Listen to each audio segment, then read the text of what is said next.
हम लोग एनसीईआरटी भूगोल में कक्षा 6 को समाप्त कर चुके हैं। आज के इस वीडियो में कक्षा 6 के टेस्ट को देखेंगे। इसमें 30 महत्वपूर्ण प्रश्न आपको दिया जा रहा है भूगोल कक्षा 6 से।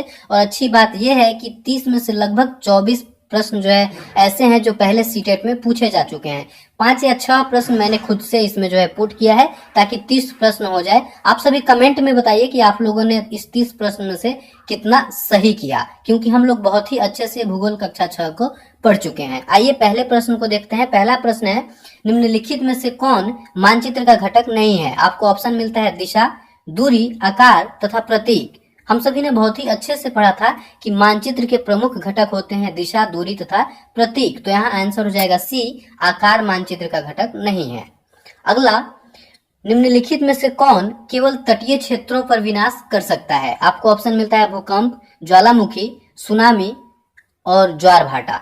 यहाँ आंसर हो जाएगा सी, सुनामी इसका आंसर होगा। हम लोगों ने पढ़ा था भूकंप जो है एक प्राकृतिक आपदा है जो स्थलीय भाग पर घटित होता है, स्थलीय भाग पे जो है यह तबाही मचाता है। ठीक वही भूकंप अगर महासागरों के तल पर आता है तो क्या होगा, महासागर का जल जो है बहुत ही ऊंचा उठ जाएगा और जितने तटीय क्षेत्र होंगे उनको प्रभावित करेगा। तो यहाँ 2 का आंसर हो गया सी, सुनामी।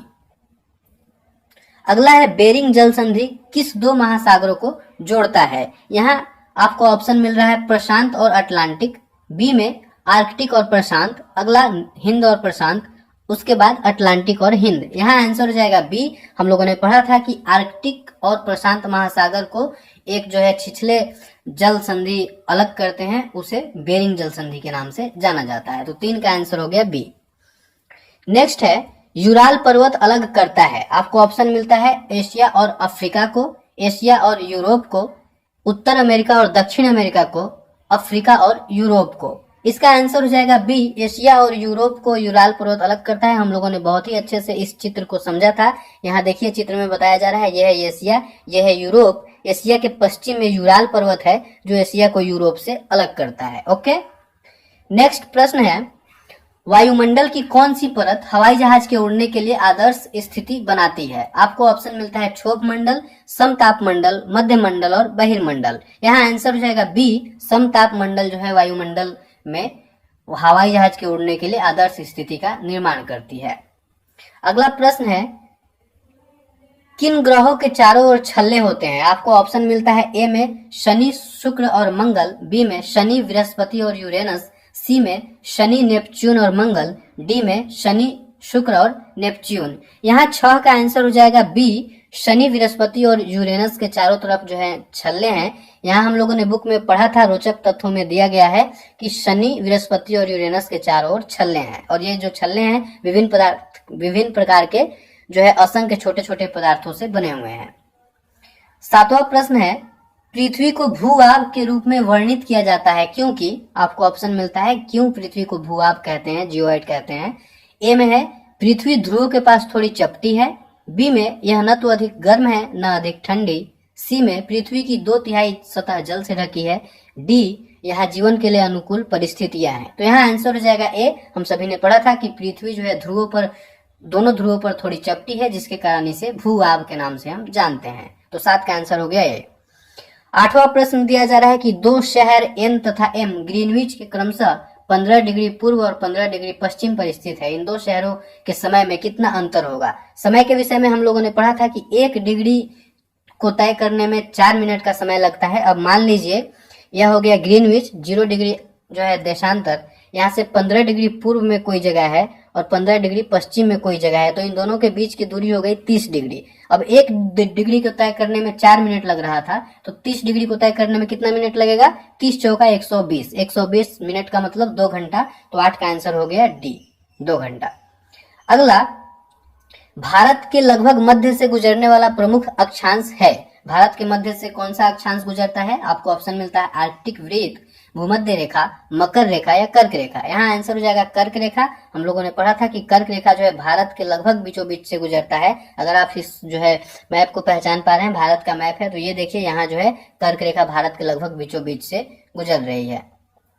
अगला प्रश्न है, निम्नलिखित में से कौन पृथ्वी दिन की परिभाषा है? आपको ऑप्शन मिलता है वह दिन जब पूरे पृथ्वी पर दिन और रात बराबर होता है। बी में पृथ्वी की गति जो सूर्य के चारों ओर होती है। सी में पृथ्वी का अपने अक्ष पर एक चक्कर पूरा करने में लगा समय। और डी देशांतरों के मध्य की दूरियां। यहाँ आंसर हो जाएगा सी, पृथ्वी जो अपने अक्ष पर एक चक्कर पूरा करती है उसे हम पृथ्वी दिन के नाम से जानते हैं।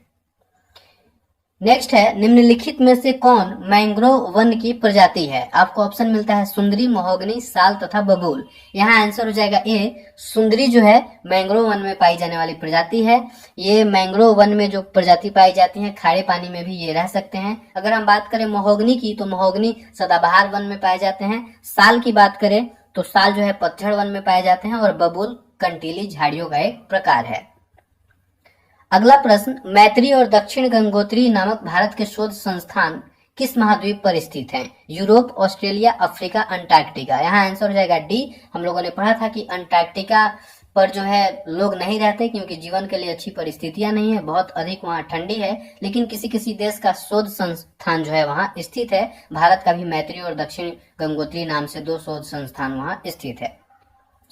अगला प्रश्न, वायुमंडलीय परतों में से कौन सा परत रेडियो प्रसारण में सहायक होता है? आपको ऑप्शन मिलता है समताप मंडल, आयन मंडल, मध्य मंडल, क्षोभ मंडल। इसका आंसर हो जाएगा बी, आयन मंडल जो है रेडियो के प्रसारण के लिए सहायक है। नेक्स्ट प्रश्न, किस परिमंडल में मानव सहित सभी जीव जंतु पाए जाते हैं? जीव मंडल, जल मंडल, वायुमंडल, स्थल मंडल। इसका आंसर ए होगा। आप सभी जानते हैं कि जल मंडल, वायुमंडल और स्थल मंडल जहां एक जगह मिलते हैं उसे हम लोग जीव मंडल कहते हैं। और वहीं पे मनुष्य के साथ साथ सभी जीव जंतु पाए जाते हैं और आपस में क्रियाएं करते हैं। 15वां प्रश्न है, किस स्थल रूप में खनिजों की प्रचुरता पाई जाती है? घाटी, मैदान, पर्वत, पठार। यहाँ आंसर होगा पठार। हम लोगों ने पढ़ा था कि पठारी क्षेत्र जो है क्या होता है, खनिजों की प्रचुरता वहां पाई जाती है। एग्जाम्पल बताया गया था, अफ्रीका में बहुत अधिक पठार है जहां सोना, हीरा ये सब निकलता है। भारत के छोटा नागपुर में भी पठार है जहां कोयला, उसके बाद जो है बताया गया था लोहा और मैंगनीज जो है प्रचुरता में पाए जाते हैं। 15 का आंसर हो गया डी। नेक्स्ट है, हुंड्रू जलप्रपात निम्नलिखित में से किस पठार पर पाया जाता है? पूर्वी अफ्रीकी पठार, ऑस्ट्रेलिया का पश्चिमी पठार, तिब्बत का पठार या छोटा नागपुर का पठार। यहाँ हम लोगों ने पढ़ा था कि छोटा नागपुर के पठार से जो है स्वर्णरेखा नदी गुजरती है और स्वर्णरेखा नदी पर ही हुंड्रू जलप्रपात स्थित है। अगला है, 1 डिग्री देशांतर पर स्थानीय समय बदलता है, ये हम सभी जानते हैं। इसका आंसर होगा सी, 4 मिनट। चूंकि पृथ्वी जो है 24 घंटे में 360 डिग्री घूम जाती है अपने अक्ष पर, तो इसी से हम लोग निकालते हैं कि 24 घंटे में जब 360 डिग्री तो 1 डिग्री के लिए कितना समय होगा। इसे आप लोग निकाल सकते हैं। अगर आपका मैथ सही है तो प्रूव कर सकते हैं। सह्याद्री को सामान्यतः जाना जाता है। आपको ऑप्शन मिलता है पूर्वी घाट, पश्चिमी घाट, अरावली और हिमालय। यहाँ आंसर होगा बी। हम लोगों ने पढ़ा था कि पश्चिमी घाट को सह्याद्री के नाम से भी जाना जाता है। नेक्स्ट है, निम्नलिखित महासागरों में से किस में पृथ्वी का सबसे गहरा भाग स्थित है? आपको ऑप्शन मिलता है आर्कटिक, हिंद, प्रशांत और अटलांटिक।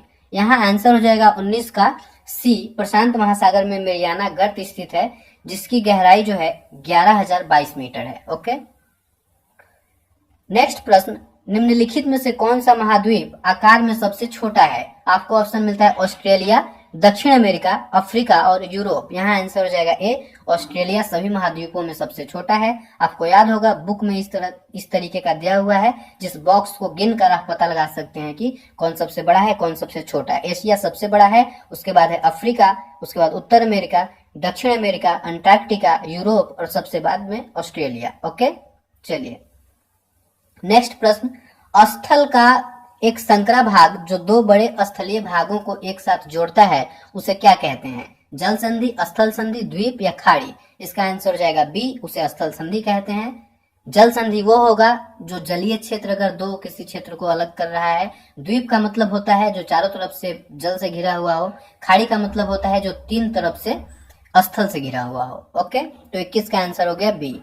यहाँ किताब में आपको जो है एक चित्र के माध्यम से उत्तर अमेरिका और दक्षिण अमेरिका जो है छोटे से स्थल संधि के माध्यम से अलग होता था उसे बताया गया था। ठीक है, चलिए इसे पनामा स्थल संधि के नाम से हम लोग जानते हैं जो उत्तर अमेरिका और दक्षिण अमेरिका को सेपरेट करता है या जोड़ता है।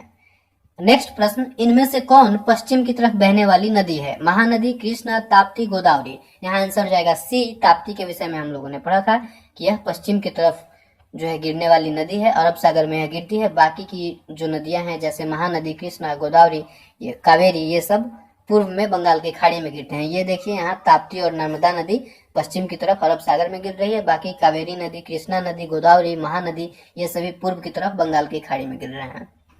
23वां प्रश्न है, मौसम परिवर्तन पृथ्वी के किस कारक का परिणाम है? घूर्णन, परिक्रमण, गुरुत्वाकर्षण या इनमें से कोई नहीं। इसका आंसर होगा बी। पृथ्वी जो है सूर्य के चारों तरफ जो चक्कर लगाती है उसे हम परिक्रमण कहते हैं और उससे मौसम में परिवर्तन होता है। तो 23 का आंसर हो गया बी।